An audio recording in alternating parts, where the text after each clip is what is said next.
What's up, fuckers? It's tea time. Today we have someone Stephen King would write about. It's the bastard love child of Reverend Canaan Slenderman, Florida's rapacious junior senator, Richard Lynn Scott. That smile looks like it was made for cracking walnuts in December. And I thought that Lady G was the only Republican senator with a mouth made for nuts. But then again, this malevolent spirit has only been a senator for 4 years.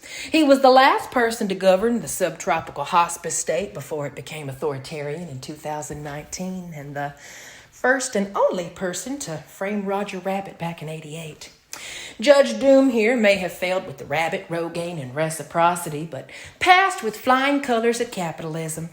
He was chief executive of a company that defrauded Medicare, Medicaid, and other federal programs. Looks like Mr. Clean's hands are dirty, especially when you have to plead the fifth 75 times during a deposition. The DOJ won 14 felony convictions against the company, and it was fined $1.7 billion, which at the time was the largest healthcare fraud settlement in U.S. history. Nothing says pro-life like profiting off of people's pain. But he's a venture capitalist, not a voracious one. Clearly, he's a fraudulent and follically challenged individual whose face is emaciated and heart is evil. An avaricious anti-abortionist with no regard for human life once it's passed through the pink portal. The type of human who makes you wish his pulse had faded faster than his hairline. He's the epitome of actions speak louder than words. The lean-lipped liar says pro-life, but his actions say pro-forced birth. Now, I don't like to speak on something unless I can back it up like Trump's corpulent cheeks on Putin's crotch, so let's get those cheeks clapping. Richard Lynn supported the overturning of Roe v. Wade in June 2022. He said that Roe v. Wade was flawed legal reasoning and that the Supreme Court was defending human dignity, but oopsie-doopsie. When he was governor in 2013, he signed the Timely Justice Act, which sought to accelerate the pace of the state's death penalty process. It was the first of its kind. And during Skeletor's tenure, Florida actually executed more inmates than had ever been executed under any other governor in the state's history. This man starts his morning with eggs and an execution. But to me, it sounds like someone's balls are blue, but when they smell like decade-old pennies, you get rejected at the glory hole. Lindsay, you like copper crotch? We got lives on the line out here. But some of you will say, oh, he's comparing lives of the innocent to guilty. That's fine. We can talk about how we cut $700 million from Florida's water management districts, which led to a water contamination crisis in 2018.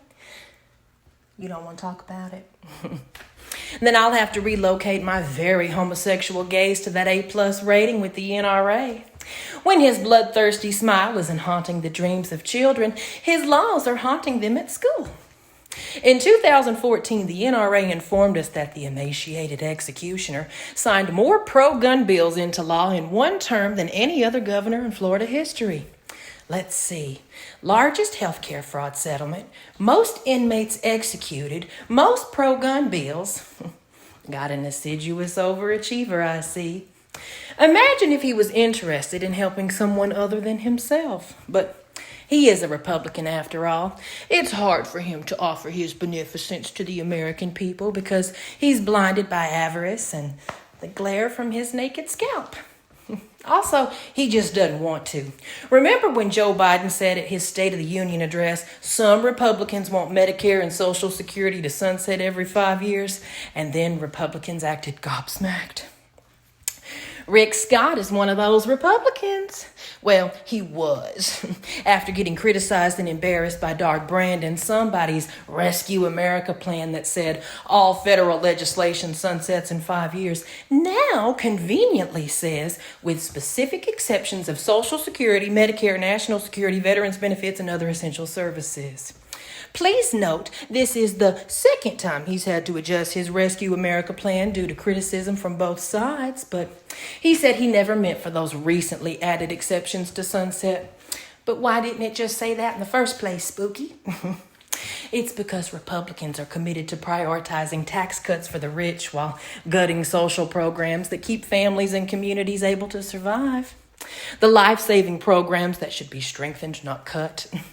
People like Richard Lynn want a country where the wealthy will get a pass from paying into a system that helps the majority of Americans. It's how Republicans show us how pro-life they really are.